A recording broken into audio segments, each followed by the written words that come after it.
الدون يفعلها ليصبح أول لاعب في التاريخ يسجل في 5 نسخ متتالية في كأس العالم.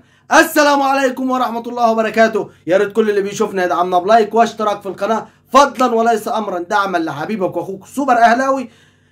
لو أول مرة تشوفنا تكرم علينا باشتراك ولايك على الفيديو لو الفيديو عجب حضرتك.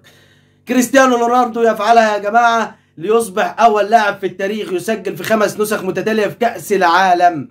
هو اللاعب الأسطورة الخرافي كريستيانو رونالدو صاحب الكورة. والله يا جدعان بعد كريستيانو رونالدو ما يعتزل والله ما عرف الكورة هيبقى لها طعم ازاي ولا شكل ازاي ولا الواحد يتفرج، ولكن السن له أحكامه، السن له أحكامه. كريستيانو رونالدو والبرتغال مباراة مجنونة، وفي آخر ربع ساعة 5 أهداف، 3 البرتغال 2 غانا. حظ أوفر لغانا في المباراة المقبلة، ولكن 3 نقط مهمين للبرتغال في افتتاحية المجموعة في كأس العالم.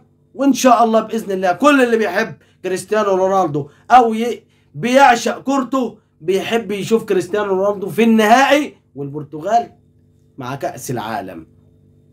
ويا سادة فضيحة تهز الوسط الرياضي في مصر بعد ما شفنا كأس العالم ومنتخبات العالم بتلعب وفي أكبر كرنفال رياضي في العالم وبتلعب في دولة قطر، بيتلعب في دولة قطر، نسمع في مصر فضيحة تهز الوسط الرياضي. بصراحة قمة الاشمئزاز اللي حصلت، اللي الواحد مش عارف يتكلم عليها لأنها فضيحة يعني مش عارف أقول حاجة متدنية من الأخلاق، ما الواحد مش عاوز يتكلم عليها، ولكن مسؤول في اتحاد الكرة وعلى الله اتحاد الكرة يتخذ قرار. ولكن عرفنا مؤخرا بيقول لك استقالته بعد تقديمه للنيابة واخذ الحق منه ان شاء الله باذن الله.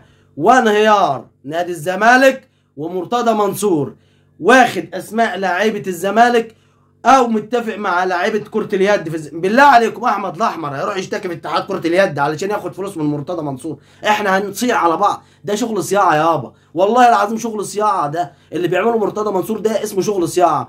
ناس تطلع على القناه تقول لك يا سياده الوزير ونادي الزمالك وعايز فلوس وبيطالبوا الدوله، ومرتضى منصور طالع على الصبح يقول لك يا الزمالك بينهار، الزمالك ما اعرفش ايه، وادي اسماء لاعيبه كره اليد وقبلهم لاعيبه السله وبعدهم لاعيبه القدم وهنلعب في الدرجه الثانيه. طب ما انت اللي وصلت للزمالك للي انت فيه ده اصلا او للي هو فيه، وبعدين انت مش قادر تسد فلوس ممدوح عباس. امال لو تركي الشيخ طلبك بالفلوس اللي عنده بالدولار ولا بالمصري هتعمل ايه؟ هتعمل ايه وهترجع ايه؟ هترجع ايه يا مرتضى؟